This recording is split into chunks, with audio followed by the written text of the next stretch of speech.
Irmãos, boa tarde. Vamos estudar um pouco o que a palavra de Deus nos ensina em dois versos. Gálatas, capítulo 2, versos 11 e 12. Diz assim: Quando, porém, Cefas veio a Antioquia, resisti-lhe face a face, porque se tornara repreensível. Com efeito, antes de chegarem alguns da parte de Tiago, comia com os gentios. Quando, porém, chegaram, afastou-se e, por fim, veio a apartar-se, temendo os da circuncisão. Vamos orar? Senhor, fala conosco através da Tua voz, da Tua palavra, que ela nos sirva de consolo, esperança e edificação.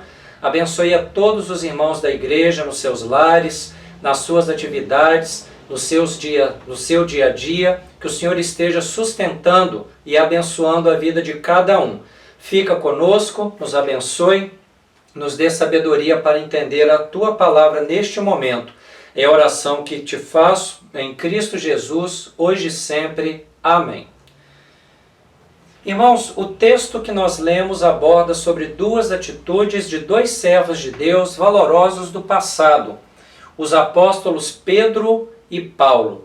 Sabemos da história de ambos, homens valorosos diante de Deus. Pedro, por inveja injusta, suportou muitas fadigas. Depois de dar testemunho, foi para o local glorioso que lhe era devido, ou seja, os céus. Paulo também, por causa da inveja, mostrou o preço próprio da perseverança. Após muitas perseguições por causa do Evangelho, ele parte deste mundo e também vai para um lugar santo, aos céus. E o apóstolo Paulo, em vida, se torna o maior modelo de perseverança. Pode haver a pergunta: Paulo e Pedro, diferentes de nós, será que eram homens mais dotados, mais especiais, mais valorosos? Na verdade, não. Paulo e Pedro eram seres humanos iguais a nós. No entanto, eles possuíam um diferencial que nós devemos imitar. Pedro, Paulo e os demais homens de fé, homens e mulheres sérios do Novo Testamento, da Escritura Sagrada no geral, eles tiveram fé. Esta foi a grande diferença destes homens e mulheres de Deus. Pedro e Paulo, da mesma forma, homens de fé. Eles tiveram fé firme, convicta, resoluta, e nós também devemos ter uma fé firme, convicta, resoluta em confessar que nós somos débeis, que nós confessar a nossa debilidade a Jesus Cristo. Nós somos pequenos, somos falhos, e é Deus quem vai nos ajudar. Devemos confessar que a Trindade é aquela que pode nos ajudar. Nós somos pequenos e o nosso Deus é todo poderoso. Aliás, Deus é o nosso único bem. De Deus vêm todos os bens que nós precisamos. É dele também que vem a nossa salvação. Por isso, podemos afirmar: Pedro e Paulo foram homens iguais a nós, no sentido de seres humanos. Contudo, eles foram alcançados pela fé que vem de Deus e com a força de Deus, no poder de Deus, com a graça de Deus, eles realizaram boas obras. Do mesmo modo, ocorre conosco. Se nós nos lançarmos a mesma fé, com o mesmo alvo, Jesus Cristo, que Pedro e Paulo tiveram, nós também, os tendo como modelos, seremos servos e servas hoje, valorosos de Deus. Irmãos, infelizmente, por falta de tempo, não me será possível explicar algumas questões introdutórias sobre a epístola de Paulo aos Gálatas. Para agora eu não vou conseguir fazer. Eu lamento que a igreja seja, por muitas vezes, embulhada. A palavra embulhar quer dizer privar alguém de seu direito. Muitas vezes a igreja é embrulhada de seu direito de saber de algumas informações importantes sobre os textos que são lidos na igreja, as cartas, os livros históricos, livros proféticos e assim por diante. Nós não podemos muitas vezes explicar questão de autoria, questão de destino, a questão das datas, por causa do tempo que nós temos, por causa do tempo e dos objetivos. Entretanto, certamente haverá outra ocasião em que eu vou explicar algumas questões introdutórias acerca da Epístola aos Gálatas. Por momento, é importante nós sabermos que a Epístola aos Gálatas trata-se de um texto genuinamente escrito pelo apóstolo Paulo. E o objetivo dele é demonstrar preocupação com ensinos falsos surgidos no meio da igreja localizada na Galácia. O apóstolo Paulo é um pastor que se preocupa com o seu rebanho.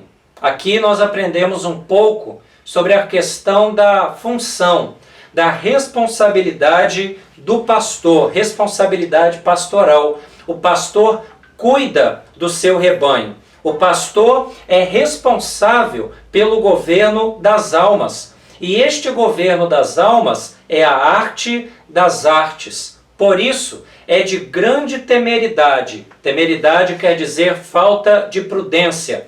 É de grande temeridade. É falta de prudência os pastores que assumem o magistério pastoral e não são, por isto, preparados.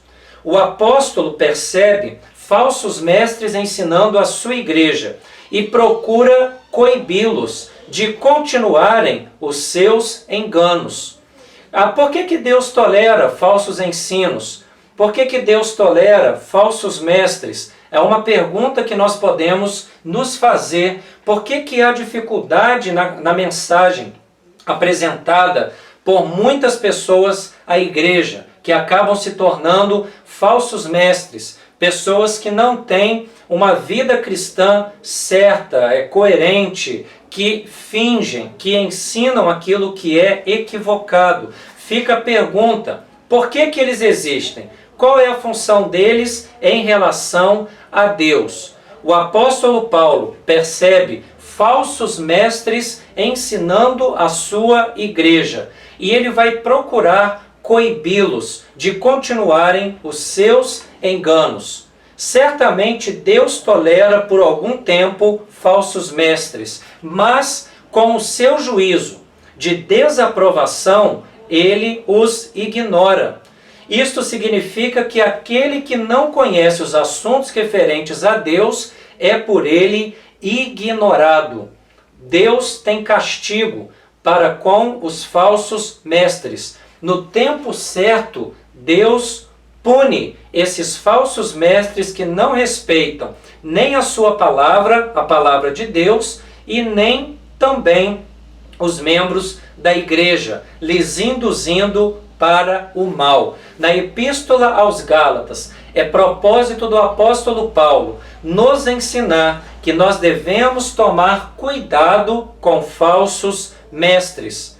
Há indivíduos da igreja, há irmãos, há crentes imaturos, é verdade, que gostam de seguir quem não tem nada a ensinar. São irmãos muitas vezes sem cultura bíblica e teológica, são irmãos e irmãs muitas vezes supersticiosos, muito carentes de fantasias, que se entregam a indivíduos que não vão ensinar com base na palavra, com base na tradição da igreja reformada, local, tradição que tem o seu fundamento na Escritura Sagrada. São pessoas que deixam a sã doutrina por ensinamentos sem valor diante de Deus. É nesta própria Epístola aos Gálatas, por exemplo, que o apóstolo Paulo diz, olha, eu estou, paráfrase minha, Paulo diz, eu estou assustado que vocês tão depressa estão passando do evangelho para outro, que não é evangelho. mas há alguns que querem perverter o Evangelho de Cristo ensinando algo, dizendo que é Evangelho, mas na verdade não é falso ensino. Então o apóstolo Paulo, nesta carta, vai dizer a cada um de nós, igreja do século 21, cuidado com os falsos mestres. Paulo lutava contra os falsos mestres e nós, igreja atual, devemos fazer o mesmo. O que Paulo vai nos ensinar como ênfase nessa epístola dele às igrejas da Galácia? A ênfase teológica dessa epístola aos Gálatas é que a justificação dos pecadores que confiam em Jesus se dá pela graça divina e não pela obediência à lei do Antigo Testamento. Paulo vai ensinar que a salvação é pela graça, não é por obediência a obras de leis, não é por mérito humano, é a graça, é o favor imerecido de Deus que nos garante a salvação, que nos dá este descanso espiritual de saber que Deus realiza tudo em nós e Ele começou a boa obra, Ele vai continuá-la até ao dia de Cristo Jesus. No capítulo 2, nos versos que lemos, versos 11 e 12, Paulo recorda ao apóstolo Pedro, através de uma repreensão severa, que os judeus, os gentios, todo o povo chamado por Deus é salvo pela fé e não por obras da lei. Então esse contexto aí do capítulo 2, versos 11 e 12, uma repreensão de Paulo a Pedro, tem esse fundo, tem este fundamento. A grande base é que a salvação é pela fé e não por obras da lei. Nesse texto de Gálatas e também em outros textos do Antigo Testamento, é interessante que surge um outro nome em que Pedro é apresentado, Kéfas. Kéfas é a palavra aramaica Keifa, traduzida para o grego. Esta palavra não aparece no aramaico como nome próprio, mas é um substantivo que quer dizer rocha ou pedra. Então, Kéfas no grego, Keifa no aramaico, Cefas na nossa versão portuguesa, é uma palavra, um substantivo, não usado originalmente na língua aramaica, que é a sua origem, como nome próprio, mas um substantivo comum, que significa pedra ou rocha. Então, o termo aramaico Keifa recebe a terminação grega do S, e aí fica Kéfas. E aí, para o português, vem a palavra Cefas. Dentro de tudo isso, o que nós devemos ao menos memorizar? É que o nome Cefas é aramaico e ele é um substantivo que significa rocha ou pedra. E ele é usado no Novo Testamento para indicar também o apóstolo Pedro, um dos discípulos de Jesus Cristo. Vamos agora mais diretamente ao texto, Gálatas capítulo 2, o verso de número 11 e o verso de número 12, diz assim: Quando, porém, Cefas veio a Antioquia, resisti-lhe face a face, Paulo dizendo, porque se tornara repreensível. Com efeito, antes de chegarem alguns da parte de Tiago, comia com os gentios. Quando, porém, chegaram, afastou-se e, por fim, veio a apartar-se, temendo os da circuncisão. O que esses dois versos vão nos relatar? Pedro estava aliado com os gentios. Em um determinado momento histórico, Pedro estava em Antioquia, alimentando-se, amigável, junto com os gentios. Mas aí o líder da igreja cristã de Jerusalém, chamado Tiago, chega em Antioquia com os judeus. Quando Pedro, que está ao lado dos gentios, comendo com eles, conversando com eles, quando Pedro observa que Tiago, líder da igreja cristã de Jerusalém, junto com alguns judeus cristãos, judeus convertidos, chegam, O que Pedro vai fazer? Pedro vai se afastar dos gentios, por temer que aqueles judeus que haviam chegado o criticassem, porque ele estava unido aos cristãos gentios. Há duas interpretações interessantes para esses versos que nos chamam a atenção, para os versos de Gálatas 2, 11 e 12. As duas interpretações são encontradas nos teólogos da Igreja Antiga, chamados de pais da Igreja. A primeira é encontrada no antigo bispo da cidade de Constantinopla, João Crisóstomo, e também Jerônimo. Jerônimo vai seguir e compartilhar também desta visão. Ambos faleceram no início do século V, tanto João Crisóstomo como Jerônimo. De acordo com Crisóstomo, que é o que eu vou seguir aqui mais diretamente, esses versos não ensinam que Paulo acusou Pedro de hipocrisia. Pedro está com gentios, vê Tiago e judeus chegando, hipocritamente Pedro se levanta, sai de perto dos gentios e começa a conversar mais proximamente com o seu povo, com os judeus ali convertidos. Na verdade, para João Crisóstomo, na repreensão de Paulo a Pedro, observamos, e isso é bem interessante dessa interpretação, nós observamos no relato de Gálatas 2, versos 11 e 12, algo disfarçado.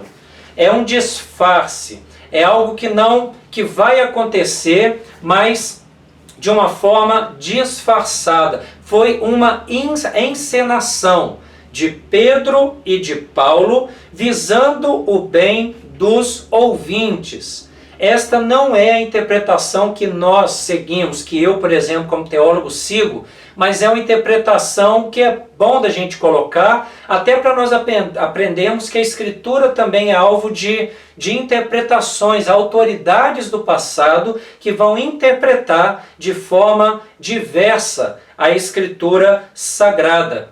Então, João Crisóstomo, lá de Constantinopla, ele vai usar alguns argumentos. Primeiro, ele vai dizer: Pedro é um dos apóstolos mais ousados. Pedro está em Antioquia, ele é célebre, é um dos bispos, é um dos chefes naquela cidade. Então, para João Crisóstomo, é complicado entender, como alguns entendem nesse texto, que Pedro teria se amedrontado diante dos judeus cristãos que chegaram com Tiago. Então, o que vai acontecer? Se em Jerusalém os apóstolos permitiam a circuncisão dos cristãos convertidos, em Antioquia não se praticava essa observância. Então, quando vieram alguns da cidade de Jerusalém e os flagraram ensinando ali em Antioquia para os gentios que não era necessário o cumprimento de alguns ritos da lei, Paulo e Pedro encenaram uma repreensão. Aquilo foi tudo uma cena, como se fosse algo combinado de Paulo e de Pedro, para dar uma lição para os seus ouvintes, gentios e judeus. Que lição deveria ser essa? Qual o objetivo daquela encenação da bronca de Paulo a Pedro? Qual o objetivo? Primeiro, que os judeus não se escandalizassem com o ensino apostólico entre os gentios da não observância da lei. Segundo, para que os gentios não fossem recriminados pelos judeus por não observarem alguns preceitos da lei. Então, olha que interpretação curiosa. Sabendo do choque cultural que haveria, o encontro entre cristãos gentios de fora de Israel e os cristãos judeus, Pedro e Paulo é como se eles fizessem uma encenação pedagógica. Pedro, líder dos judeus. Paulo, líder dos gentios. Pedro, líder do cristão judeu. Paulo, líder do cristão gentio. Aí, se Paulo fala com autoridade, os gentios respeitam a autoridade paulina. Se Pedro, dentro dessa encenação, se aceita ou aceita ser repreendido, os judeus cristãos, pela autoridade de Pedro, também ficam calmos. Então essa é a ideia de João Crisóstomo na interpretação desse texto. Não houve bronca, foi uma encenação, porque cada um dos discípulos, Pedro e Paulo, representavam a liderança de um grupo importante, judeus e gentios, ou melhor, de dois grupos importantes de cristãos. Mas há também uma outra interpretação, essa é a que eu concordo. Ela foi defendida pelo antigo bispo da cidade de Hipona, chamado Agostinho, e também seguida pelo reformador João Calvino. Agostinho, diferentemente de Jerônimo e Crisóstomo, aliás, tem uma carta de Agostinho, onde ele escreve para Jerônimo, como se ele dissesse: eu não acredito que você, grande mestre, teve esse tipo de interpretação, uma interpretação de algo encenado entre Pedro e Paulo. Então, Agostinho defende que Paulo não se referiu, quando escreve a carta aos Gálatas, de uma simulação alguma, porque Paulo tinha o costume de observar o que era conveniente, tanto para a igreja dos gentios, como para a igreja dos judeus, que para Cristo, na verdade, é uma igreja só. Deste modo, Paulo jamais iria abolir um costume que não impedia a consecução do Evangelho. Paulo, para Agostinho, não ia comprar, entre aspas, uma briga com o apóstolo Pedro de graça, sem motivo algum. Era hábito dele advertir, hábito de Paulo, que ninguém depositasse a sua esperança de salvação em coisas supérfluas. Aqui está a ênfase, o fundamento da crítica paulina ao apóstolo Pedro. De acordo com Agostinho, Pedro, em Antioquia, foi repreendido por Paulo, não porque observava a tradição dos judeus, mas olha aqui o fato muito importante, porque ele pretendia impô-la aos gentios como necessária a salvação. Assim, a necessidade fez com que Paulo, de uma maneira pública, repreendesse o apóstolo Pedro para que todos os ouvintes fossem curados de uma má interpretação ou de uma ideia equivocada que Pedro estava no seu coração trazendo à realidade da igreja.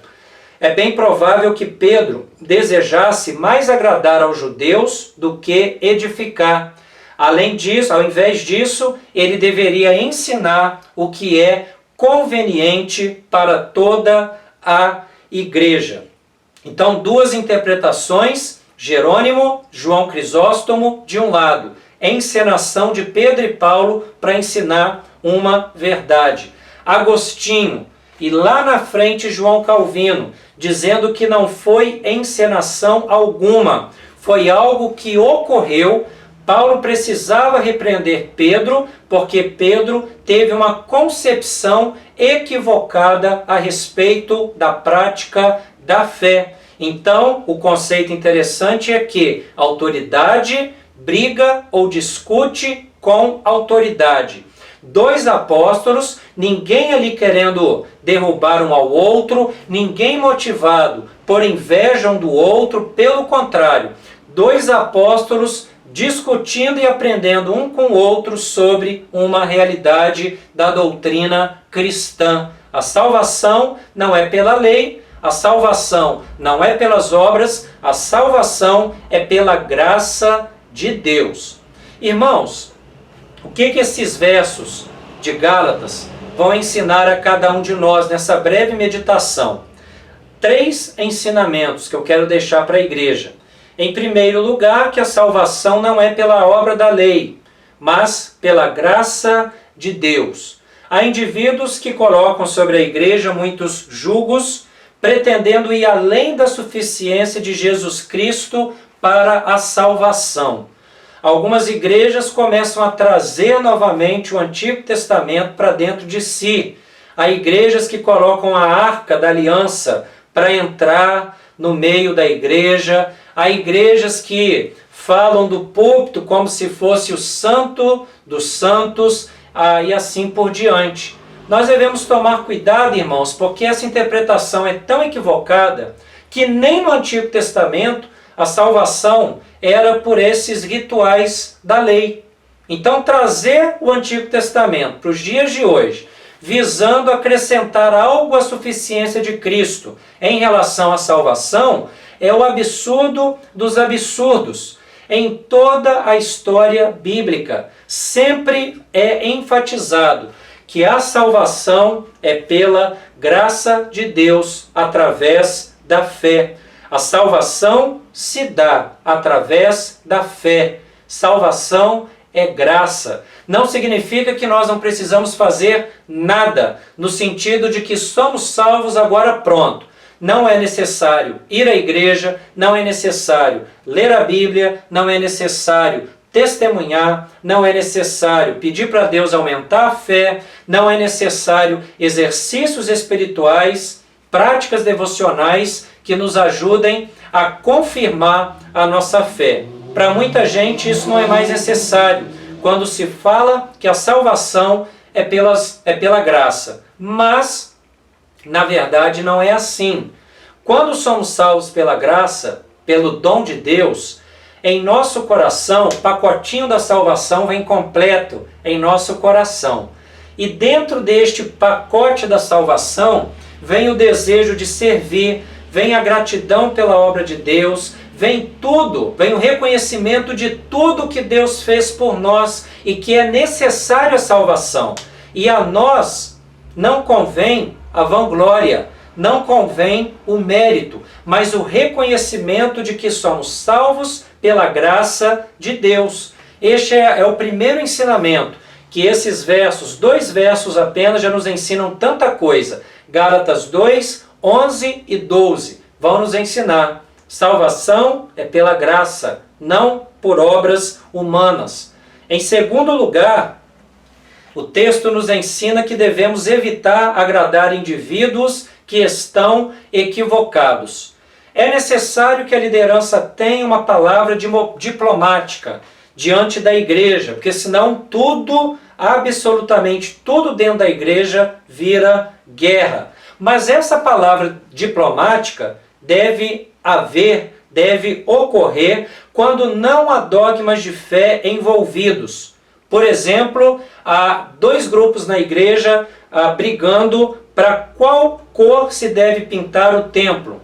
O conselho, diplomaticamente, os presbíteros, a liderança, o pastor, juntos, vão dialogar um com o outro, visando o bem comum. Não há dogma envolvido. Pintar a igreja de branco, pintar a igreja de verde, pintar a igreja de azul, são cores válidas, então não há aqui uma questão pecaminosa. O conselho, no caso da Igreja Presbiteriana do Brasil, conselho formado de pastor e presbíteros, presbítero regente, presbítero docente, presbíteros regentes, podem entrar em acordo com uma das partes e dialogar com a outra. Isso é diplomacia da liderança. No entanto, se há contenda em uma igreja por causa de algum pecado, os líderes não devem agradar pecadores, no sentido de não os advertirem de seus erros. Aqui acaba a diplomacia.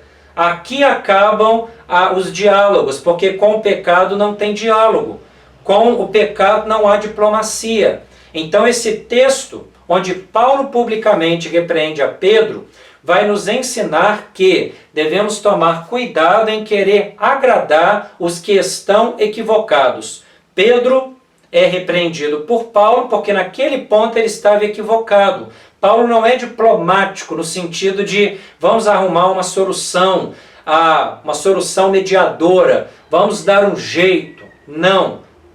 Paulo vai repreender o apóstolo Pedro, que naquele momento, um apóstolo usado por Deus, mas naquele momento estava equivocado. E em terceiro e último lugar, o texto ensina que há repreensões que, sim, devem ser feitas em público. Erros públicos, não confessados, não retratados, coração obstinado, publicamente precisa de repreensão pública.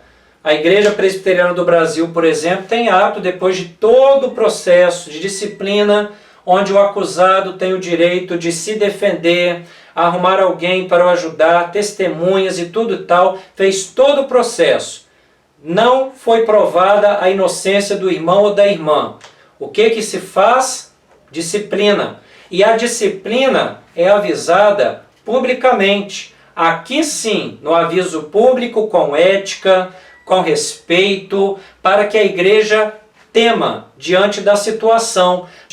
Mas a Bíblia também fala de advertência pública. Só que os líderes, é claro, devem ter sabedoria nas repreensões públicas. Digo também as repreensões da conversa do dia a dia, não exatamente disciplina, o anúncio de disciplina. Às vezes, numa escola dominical, alguém publicamente diz um conceito equivocado. Muitas vezes queremos usar da diplomacia, mas o melhor a fazer é a repreensão pública, não para destruir o oponente, não para atacar sem nenhuma cautela algum irmão da igreja, mas as ideias equivocadas devem ser repreendidas com sabedoria e também temor do Senhor no coração, devem ser feitas em amor, mas as repreensões nos diálogos, nas conversas, devem ser feitas publicamente. Ela é necessária. É isso que Paulo faz em relação a Pedro. Há dois grupos envolvidos, é algo público, social. Paulo fala com Pedro para que ele se corrigisse e para que os ouvintes, judeus e gentios, também aprendessem a não praticar o equívoco dentro do seu coração e também, é claro, na sua prática.